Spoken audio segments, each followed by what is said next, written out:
Hello everyone, इस video में हम सितंबर 2015 का पेपर सॉल्व करेंगे। तो स्टार्ट करते हैं हमारे क्वेश्चन नंबर 1 से।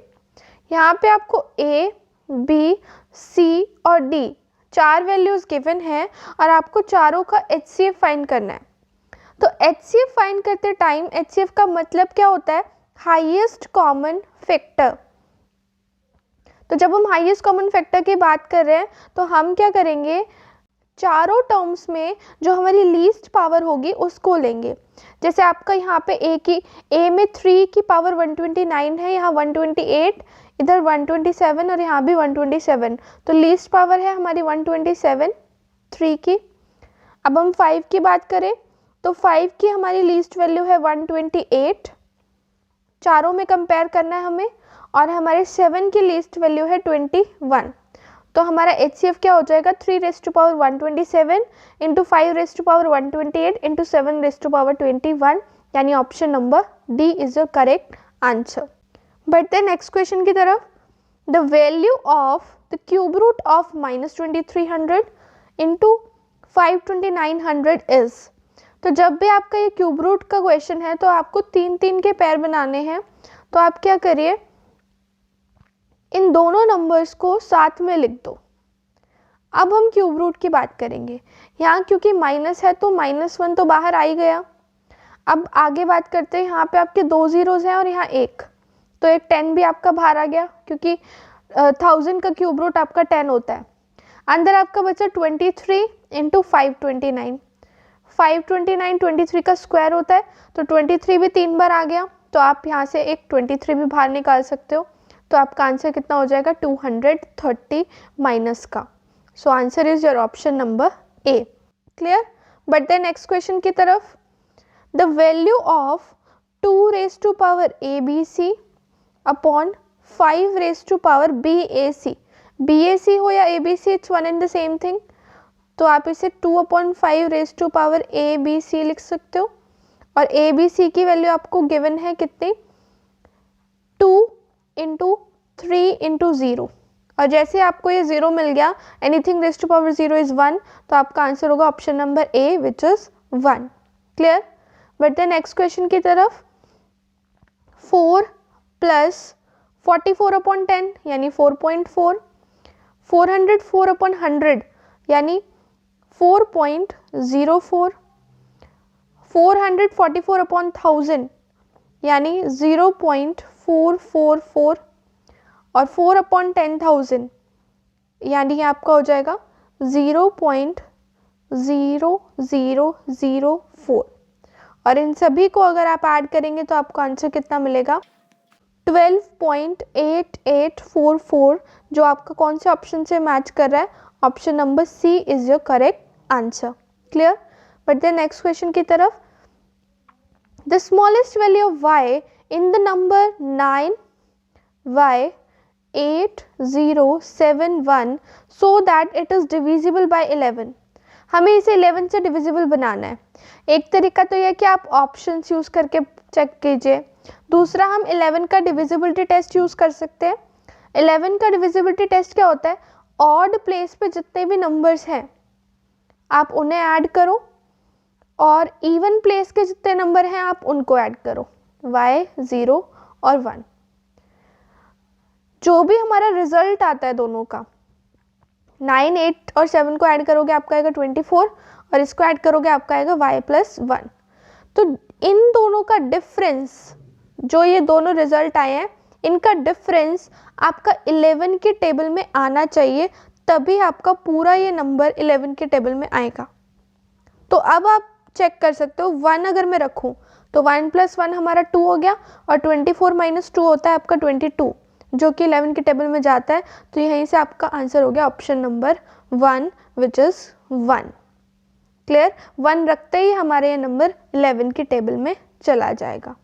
बढ़ते हैं नेक्स्ट क्वेश्चन की तरफ। 14.96 into 10 raise to power 10 minus 3.84 into 10 raise to power 8। इसे सॉल्व करना है हमें स्टैंडर्ड फॉर्म में। अब एक तरीका तो यह कि आप इसे पूरा सॉल्व करो, दूसरा तरीका हम ऑप्शन से चेक कर सकते हैं, क्योंकि यहाँ पे स्टैंडर्ड फॉर्म लिखा है और स्टैंडर्ड फॉर्म में हमारी फर्स्ट नॉन जीरो डिजिट के बाद पॉइंट आता है। अब आप देखो यहाँ पे सभी वैल्यूज़ सेम हैं, लेकिन अगर मैं बात करूँ कौन सी ऐसा नंबर है जिसमें फर्स्ट नॉन जीरो डिजिट के बाद पॉइंट है, तो वो आपका सिर्फ और सिर्फ ऑप्शन नंबर डी है। तो आप इजीली कह सकते हो कि option D is the correct answer. और हम इसे सॉल्व भी कर सकते हैं, क्योंकि हो सकता है कि आपके दो ऑप्शन ऐसे आ जाए। तो देखिए सॉल्व कैसे करते हैं। सबसे पहले आप जितना कॉमन लिया जाए उतना कॉमन ले लीजिए। यहाँ पे 10 की पावर 8 है और यहाँ 10 रेज़ टू पावर 10, तो 10 रेज़ टू पावर 8 हम कॉमन ले लेते हैं। तो यहाँ बचेगा 14.96 into 10 raise to power 2 minus 3.84। और यहाँ पे आप जब 100 से मल्टीप्लाई करेंगे तो पॉइंट रिमूव हो जाएगा, तो ये बचेगा आपका 1496 माइनस 3.84। और इसे माइनस करने के बाद आपके पास आएगा 1492.16 इंटू 10 रेज़ टू पावर 8। पर पॉइंट क्योंकि हमें फर्स्ट नॉन जीरो डिजिट के बाद ले जाना है, तो 3 डिजिट पॉइंट पीछे जाएगा तो पावर इंक्रीज हो जाएगी और आपका आंसर हो जाएगा 1.49216 इंटू 10 रेज़ टू पावर 11, जो कि आपके किस ऑप्शन से मैच करता है, ऑप्शन नंबर डी। क्लियर। बढ़ते हैं अगले क्वेश्चन की तरफ। The sum of the mean mode and median of the following data. तो मीन मोड मीडियन निकालने के लिए सबसे पहले हम अपने डाटा को असेंडिंग ऑर्डर में अरेंज कर लेते हैं। पहले हमारा 1 आ रहा है 2 टाइम्स, फिर आ रहा है हमारा 2, फिर 3 आ रहा है आपका 3 बार, और फिर आ रहा है आपका 5 2 बार, फिर आपका 6 आ रहा है 2 बार, और फिर 9। अब अगर हम इस डाटा को ऑब्जर्व करें तो यहाँ पे कितनी वैल्यूज़ हैं, 1 2 3 4 5 6 7 8 9 10 11। तो 11 वैल्यूज़ हैं, तो आप इजीली मीडियन फाइंड कर सकते हो। 5 वैल्यू आपके यहाँ से गई और 5 यहाँ से, तो 3 आपका मीडियन हो गया। क्लियर। मीडियन आ गया आपके पास 3, मोड आ गया आपके पास 3 क्योंकि हाईएस्ट रिपीटिंग वैल्यू भी 3 है, और मीन आप कैलकुलेट कर सकते हो सभी वैल्यूज़ को ऐड करके उसे 11 से डिवाइड करके। तो सभी का सम आ रहा है आपका 44, 44 को 11 से डिवाइड करेंगे तो आएगा आपका 4, तो मीन आपका कितना आ गया 4। आपसे पूछा था इन सभी वैल्यूज़ का सम, यानी मीन मीडियन और मोड का सम, तो 3 + 3 + 4 आपका आंसर क्या हो जाएगा 11, जो कि आपके किस ऑप्शन से मैच करता है, option number B is the correct answer. Clear. बढ़ते हैं नेक्स्ट क्वेश्चन की तरफ। Natural number 4 to 15 are written on different slips. 4 से लेके 15 तक हर नंबर को हमने डिफरेंट स्लिप्स पे लिख दिया और इन्हें एक बॉक्स में डाल दिया। Renu picks up 1 slip from the box. एक स्लिप उठाती है तो हमें प्रोबेबिलिटी निकालनी है कि क्या प्रोबेबिलिटी होगी कि नंबर एक प्राइम नंबर निकल कर आए। तो 4 से लेके 15 के बीच में आपके 5 7 11 और 13, यही 4 आपके प्राइम नंबर आते हैं, और 4 से 15 के बीच में नंबर होते हैं 12, तो आपकी प्रोबेबिलिटी कितनी हो जाएगी 4/12, यानी 1/3। क्लियर। ऑप्शन आपका कौन सा हो गया, option number C is your correct answer. बढ़ते हैं नेक्स्ट क्वेश्चन की तरफ। A sum of money amounts to 4818 after 3 years and 7227 after 6 years on compound interest. The sum is, तो देखिए आपका अमाउंट अगर 7227 है तो आपका प्रिंसिपल कितना था 4818, ठीक है। लेकिन आपको क्या निकालना है प्रिंसिपल, जब आपका अमाउंट 4818 था, तो अगर मैं मानूँ 1 रुपये हमारा अमाउंट था तो प्रिंसिपल कितना होगा 4818/7227। अब अमाउंट हमें कितना दे रखा है 4818, तो हमारा प्रिंसिपल कितना होगा 4818 इंटू 4818/7227। तो इसको हम कट कर सकते हैं। ये आपका 3 के टेबल में 1606 पे जाएगा, ये भी 3 के टेबल में 1606 पे, और इसको हम सीधा 9 से कट कर दें तो ये 803 पे जा रहा है। इसको हम फिर से कट करें तो हमारे पास क्या आएगा, ये 803 के टेबल में 2 पे चला जाएगा और 2 इंटू 1606 आपका क्या बन जाएगा 3212, जो कि आपका option number D. So correct answer is option number D. Clear? बढ़ते हैं अगले क्वेश्चन की तरफ। If the weight of 18 sheet of paper is 50 ग्राम, अगर 18 शीट्स का वेट 50 ग्राम है तो कितनी शीट्स हमें चाहिए होंगी?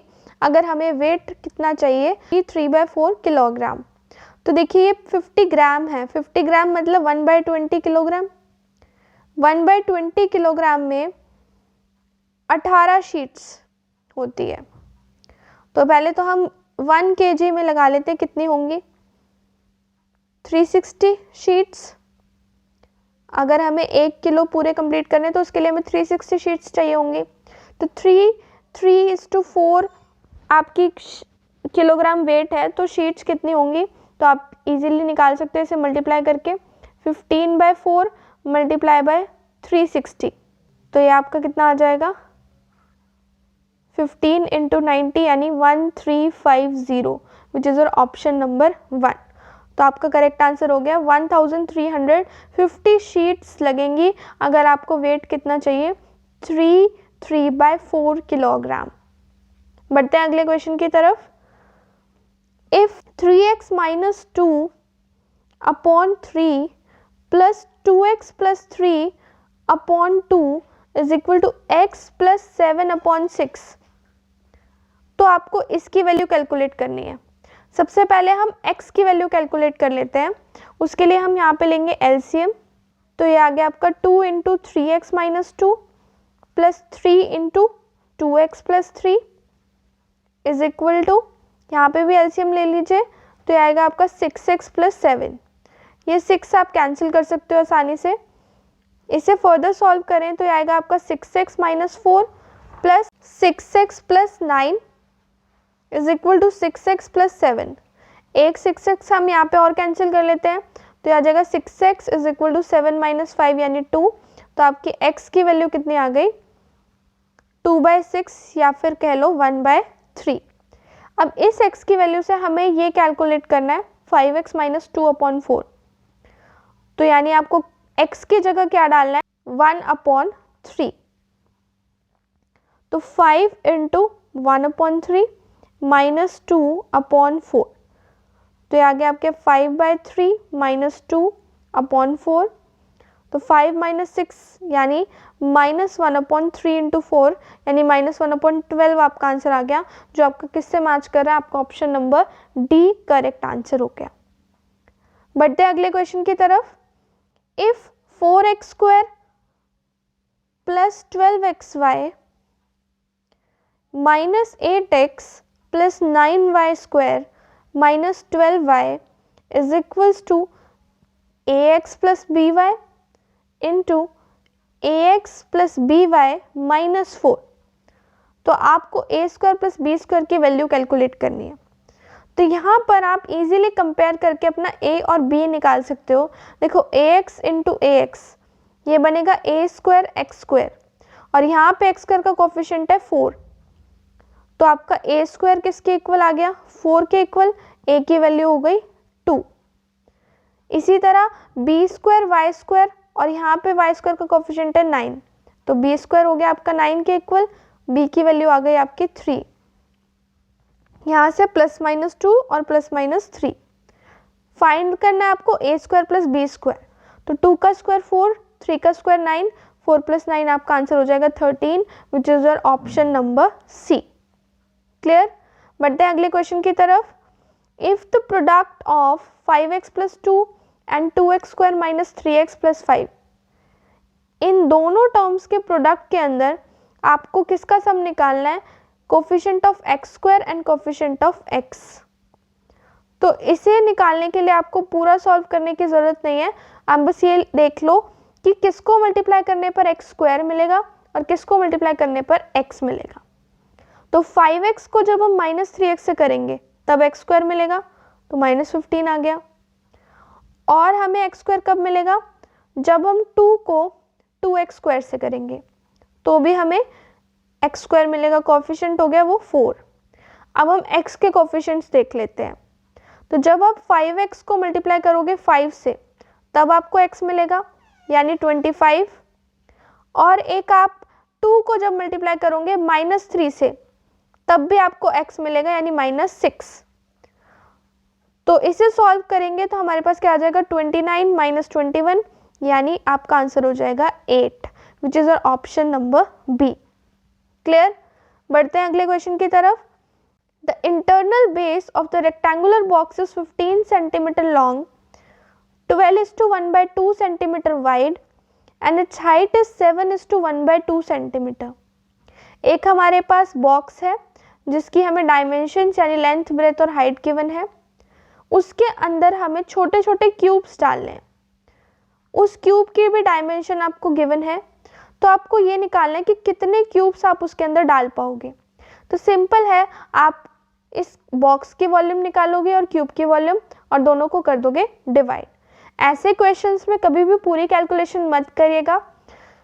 वॉल्यूम होती है length into breadth into height, तो 15 इंटू ये होगा आपका 25/2 इंटू हाइट आ जाएगी आपकी 15/2 डिवाइडेड बाय क्यूबिकल बॉक्स की वॉल्यूम 2:1/2 आपका हो जाएगा 5/2।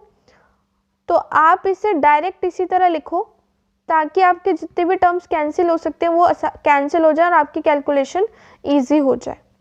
तो यहाँ से आपके पास क्या बचेगा 15 इंटू 25 इंटू 15 इंटू ये 2 आपका ऊपर आ जाएगा और नीचे आएगा आपके 3/5। तो इसे सॉल्व कर लेते हैं। 5 5 = 25, 5 3 = 15, ये हो गया आपका 5 2 = 10 और 3 3 = 9, यानी आपका आंसर आ गया 90, which is option number C. तो आपका करेक्ट आंसर क्या हो गया? Option C is your correct answer. बढ़ते हैं अगले क्वेश्चन की तरफ। The perimeter of trapezium is 58। Trapezium है जिसका पेरीमीटर यानी सारी साइड्स का सम आपको कितना गिवन है 58, and sum of its non parallel side है 20। इन दोनों का सम 20 दे रखा है और एरिया आपको दे रखा है 152। एरिया आपको पता है क्या होता है, half into sum of parallel sides into height, ये आपका एरिया होता है और आपको कितना दे रखा है 152। अगर आपकी नॉन पैरेलल साइड का सम 20 है और पेरीमीटर 58, तो पैरेलल साइड का सम क्या होगा 58 - 20 यानी कि 38। तो हाफ इंटू 38 इंटू हाइट आपका किसके बराबर है 152 के बराबर। तो यहाँ से आप इजीली अपनी हाइट कैलकुलेट कर सकते हो, वो हो जाएगी आपकी 152 इंटू 2/38। तो ये आपका आंसर आ जाएगा कितना 8, यानी option number B is the correct answer. Clear? बढ़ते हैं अगले क्वेश्चन की तरफ। The measure of each interior angle of a regular convex polygon is 156 degree. Regular convex polygon होता है जिसकी सारी साइड्स इक्वल होती हैं। अगर आपके पास 156 डिग्री एक एंगल है तो सभी एंगल आपके 156 होंगे। तो आपका सम कितना हो जाएगा, अगर आपकी साइड्स n है तो 156 इंटू n आपका हो गया सम ऑफ इंटीरियर एंगल्स। और इंटीरियर एंगल के सम का आपके पास फॉर्मूला होता है n-2 इंटू 180 डिग्री। तो यहाँ से आप n इजीली कैलकुलेट कर सकते हो। तो आपका n कितना आ जाएगा, n = n-2 इंटू 180/156। इसको कैलकुलेट कर लेते हैं तो ये आपका 2 के टेबल में जाएगा 90 पर, ये आपका जाएगा 78, ये आपका हो जाएगा 36, 45, फिर ये 9 के टेबल में 4 पर और ये 5 पर। तो आपके पास 4n किसके बराबर आ गया 5n - 10 के बराबर। यहाँ से आपके पास n की वैल्यू कितनी आ जाएगी 10, which is option number C. तो करेक्ट आंसर आपका क्या हो गया 10, यानी 10 साइड्स होंगे आपके पॉलीगन की। बढ़ते हैं अगले क्वेश्चन पर। The number of sides of a regular polygon is n, then the number of lines of symmetry is equal to. तो जितनी नंबर ऑफ साइड्स होंगी आपकी रेगुलर पॉलीगन में उतनी ही लाइन ऑफ सिमेट्री होंगी। जैसे अगर मैं स्क्वायर की बात करूं तो स्क्वायर की 4 साइड्स होती हैं और 4 ही आपकी लाइन ऑफ सिमेट्री होती है। ऐसे पेंटागन में 5, तो अगर पॉलीगन n साइड्स का है तो सिमेट्री कितनी होगी, n ही लाइन ऑफ सिमेट्री आपकी मिलेंगी आपको। बढ़ते हैं अगले क्वेश्चन की तरफ। The sides of triangle are 6.5, 10 and x। आपके पास एक ट्राइंगल है जिसकी साइड्स हैं 6.5, 10 और x। आपको ये थर्ड साइड फाइंड करनी है। तो इसका लॉजिक क्या है कि दो साइड का सम हमेशा तीसरे से बड़ा होना चाहिए। तो आपकी मिनिमम साइड कितनी हो सकती है, आप इनमें वैल्यू डाल के देख सकते हो। अगर हम 4 डालते हैं तो 4 + 6.5 10 से बड़ा आ रहा है, तो आप इसे डाल सकते हो। 3.5 डालो तो 6.5 + 3.5 आपका 10 के इक्वल आ रहा है, तो इक्वल ही होना चाहिए, तो ये भी आपका गलत हो गया। 2.8 अगर हम डालें तो 6.5 + 2.8 आपका कितना होगा, 9.3, जो कि कम है आपका 10 से, तो आप ऑप्शन बी भी नहीं रख सकते। 4.5 अगर हम डालें तो आपका क्या होगा, 6.5 + 4.5 11, जो कि आपका ग्रेटर है, लेकिन इसने स्मॉलेस्ट पॉसिबल वैल्यू पूछी थी, तो स्मॉलेस्ट पॉसिबल वैल्यू क्या होगी हमारी 4, यानी option D is a correct answer. Clear. बढ़ते हैं अगले क्वेश्चन की तरफ। The difference between the greatest and the smallest fraction among these 4 is. तो इनमें ग्रेटेस्ट और स्मॉलेस्ट पता लगाने के लिए हम पहले इन चारों डिनोमिनेटर्स का एलसीएम लेंगे, जो कि हमारा कितना आएगा 5040। आप फिर न्यूमरेटर को चेंज करेंगे तो आपके पास क्या आ जाएंगे न्यूमरेटर्स, 4320, 4480, 4536 एंड 4410। ये वैल्यूज आ गई। इनमें से आप इजीली देख सकते हो कि आपकी सबसे बड़ी वैल्यू है 4536 और सबसे छोटी वैल्यू है 4320। तो आपको क्या निकालना है, इनका डिफरेंस। तो 4536 में से 4320 तो माइनस करेंगे तो आपके पास बचेगा 216। तो आपका आंसर क्या आ गया, 216/5040, जो कि अगर आप लोएस्ट टर्म में रिड्यूस करो तो आपको क्या मिल जाएगा, 3/70। Option number A is a correct answer. Clear. बढ़ते हैं लास्ट क्वेश्चन की तरफ। The additive inverse of s where s is represented by this। तो देखो 1 - 2 आपका -1 आ रहा है, 3 - 4 भी आपका -1 आ रहा है।